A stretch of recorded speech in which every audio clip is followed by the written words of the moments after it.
Halo, assalamualaikum. Apa kabar semua? Semoga semuanya dalam keadaan sehat walafiat ya. Amin.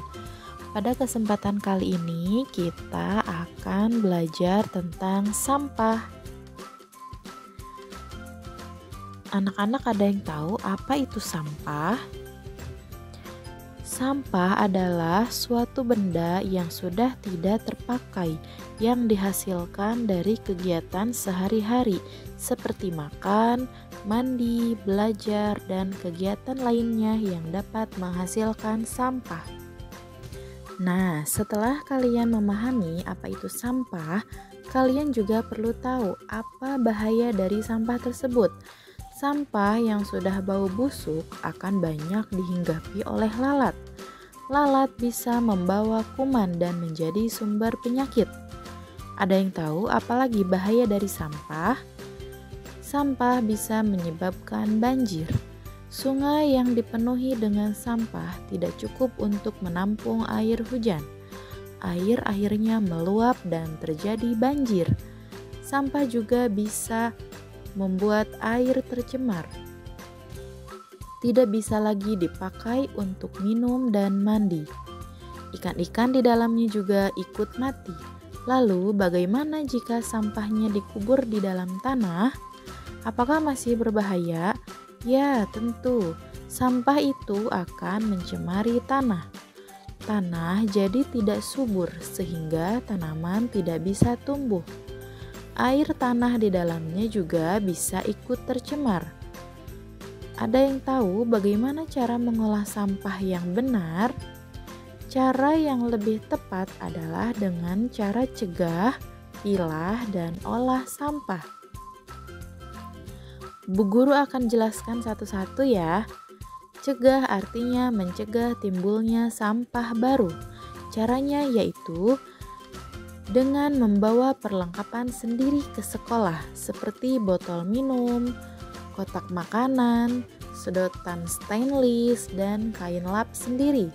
Perlengkapan ini bisa kita cuci dan pakai lagi, jadi tidak menghasilkan sampah baru. Lalu, apa itu pilah? Pilah itu artinya memisahkan sampah sesuai dengan jenisnya.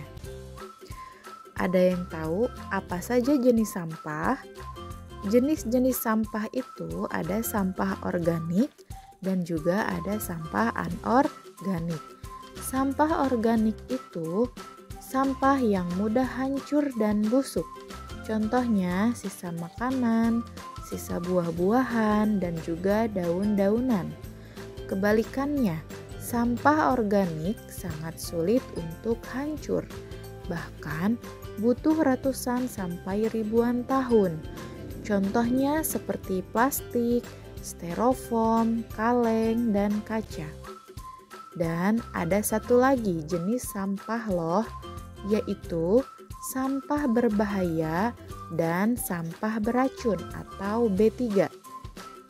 Contohnya seperti baterai, kabel, dan botol bekas bahan aktif atau karbol. Lalu, bagaimana cara memilah sampah di sekolah?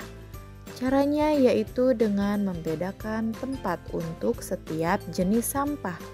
Misalnya, tong warna hijau untuk sampah organik, tong warna kuning untuk sampah anorganik guna ulang seperti plastik, kaca, dan kaleng. Dan tong yang berwarna merah yaitu untuk sampah B3.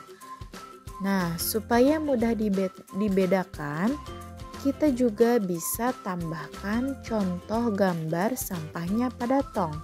Jadi, buang sampah harus pada tempatnya ya. Kalian pasti bertanya-tanya, kenapa sih sampah harus dipisahkan seperti itu? Nah, anak-anak, sampah yang sudah dipisah itu akan lebih mudah untuk diolah. Olah artinya mengubah sampah menjadi benda yang bermanfaat. Sampah organik bisa dijadikan pupuk kompos. Sampah kaleng bisa diubah menjadi tempat pensil, vas bunga, dan celengan. Sampah kertas bisa didaur ulang menjadi kertas baru atau dijadikan bahan kerajinan. Sampah plastik bisa dibuat menjadi ekobrik. Ekobrik itu maksudnya apa ya, Bu? Ekobrik itu botol plastik yang diisi plastik sampai penuh dan padat. Karena terbuat dari plastik, ekobrik itu bersifat kuat, anti air, dan awet. Ekobrik juga bisa disusun menjadi dinding rumah, meja, kursi, dan lain-lain. Wah, keren ya. Nah, sekarang kita semua sudah paham ya bagaimana cara mengolah sampah yang tepat. Harapannya, bahaya dari sampah kini bisa jauh lebih berkurang. Yuk mulai cegah, pilah, olah sampah, karena sampahku tanggung jawabku.